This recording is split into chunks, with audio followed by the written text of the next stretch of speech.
Hello, everyone. I would like to bring to you some new information that I've gathered that's sure to make you hate this political system that we have here in this country even more than you already do, if that's even possible at this late date. So, I'm going to read to you a title from this New York Post article, and it goes as follows: Panera Bread exempt from California's $20 minimum wage law after owner donated to Governor Newsom's uh, basically his fund or his campaign funds. We know this. This is no secret. There's no point in acting like it is. Our political leaders accept donations from rich people, billionaires in this case, and in many other cases, as well as corporations that basically run the country. So they do the bidding of the corporations, the military-industrial complex, the rich, and those are the people that run the country because they fund our government. Our political leaders are basically just figureheads. Anyway, but this is uh, Governor Newsom. He did a law that would raise the minimum wage in California to $20. But here's the kicker. So the article goes as follows: California Governor Gavin Newsom signed a law that exempts Panera Bread from a new $20 an hour minimum wage hike for fast food chains after the billionaire owner of several of the chain's locations donated to his campaign, according to a report. In September, Newsom, a Democrat, signed into law a measure that would raise the minimum wage of fast food workers from $16 an hour to $20 an hour. But the Fast Food Accountability and Standards Recovery Act includes an unusual carve out that exempts chains that bake bread and sell it as a standalone item, according to Bloomberg News. Newsom reportedly sought the exemption, which benefits, among others, Greg Flynn, the billionaire CEO of Flynn Restaurant Group, the company that owns some 2 dozen Panera Bread's locations in the state. Flynn, who attended the same high school as Newsom, has been involved in business dealings with California governor, according to Bloomberg News. He has also contributed to Newsom's political campaigns. In 2014, Flynn, who is the largest franchisee in the U.S. with thousands of brands, including Applebee's, Pizza Hut, Taco Bell, and Wendy's, acquired a Napa Valley resort that was managed by Newsom's hospitality firm, according to disclosure forms. Flynn has a net worth valued at $1.1 billion. According to Bloomberg News Billionaires Index, he donated at least $164,800 to Newsom's campaign. The Post has sought comment from Flynn, Newsom, and Panera Bread. Right? So that was pretty cut and dry there.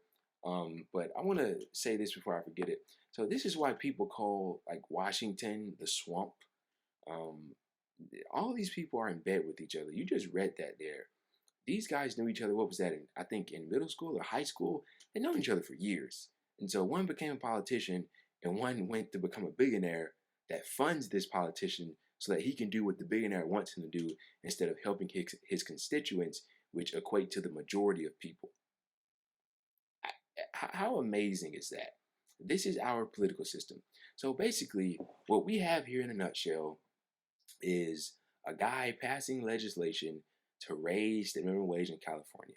And we have a billionaire who basically owns him saying, hey, basically saying it without saying it.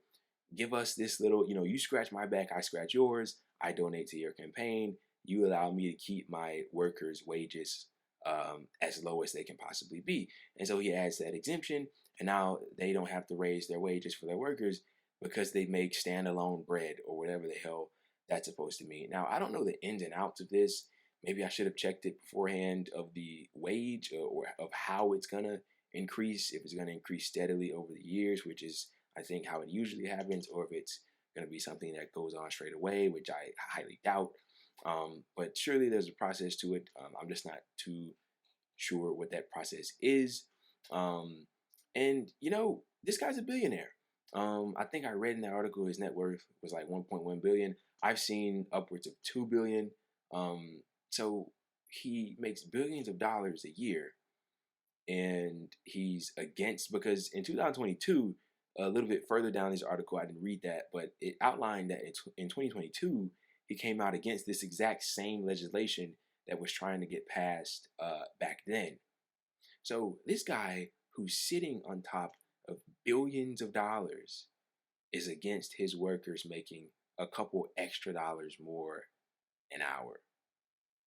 I mean, what does that tell you? in the grand scheme of things, how much money does that really lose him?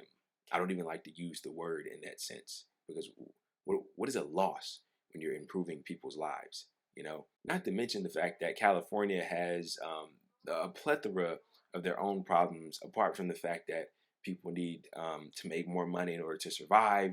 I mean, this is just a country problem, not just a California problem, but rent across the country. I mean, rent control wouldn't be bad. The cost of food and everything else, we had just got done dealing with an inflation and the cost of living and of just regular commodities keep rising day in and day out.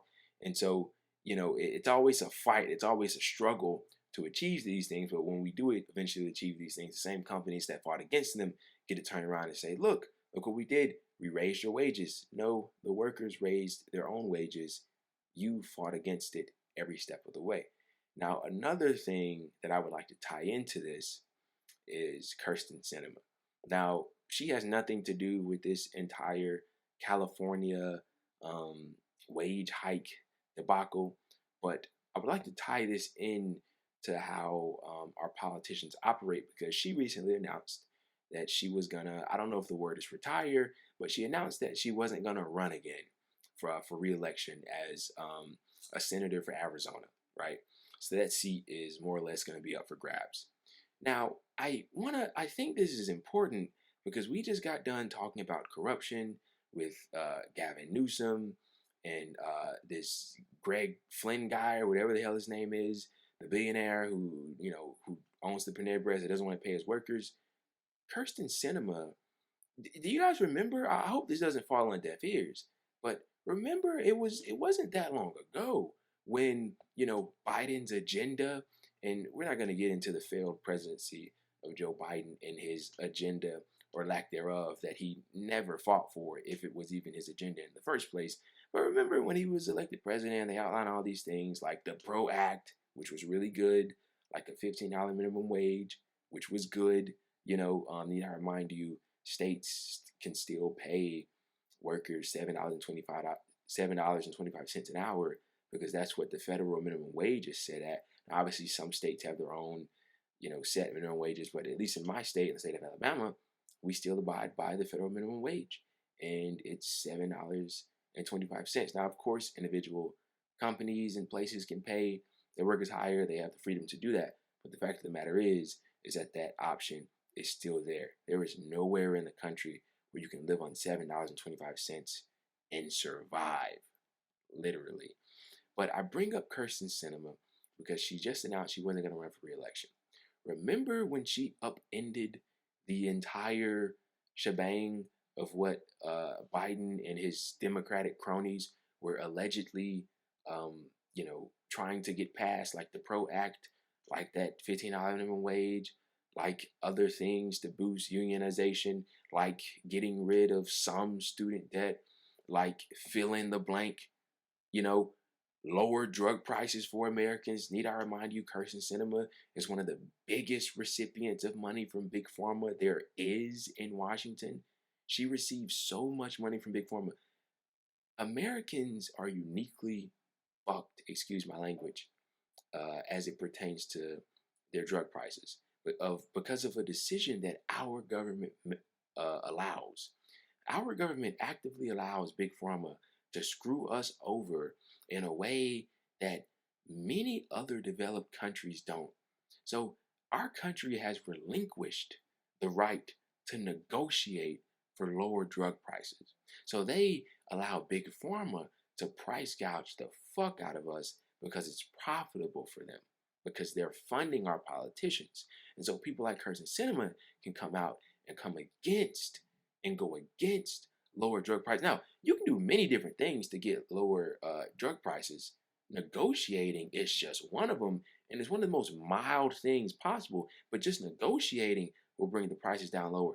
They don't even want to do that. And she came out against that. She came out against the PRO Act. My point in all this rambling is to tell you is that during her tenure as a senator, she made lives worse for millions of people. And now she gets to say, I don't want to run again. And what she's probably going to do, now she's made all this money from getting paid from having her campaign donations flush with cash, is she's probably gonna go sit on the top of some fucking hedge fund, you know, or help some rich person make even more money than they already have, you know. And that's the same track that Gavin Newsom is on. You know, one of these days he's not gonna run for re-election. He's gonna do the same exact fucking thing after helping his rich friends.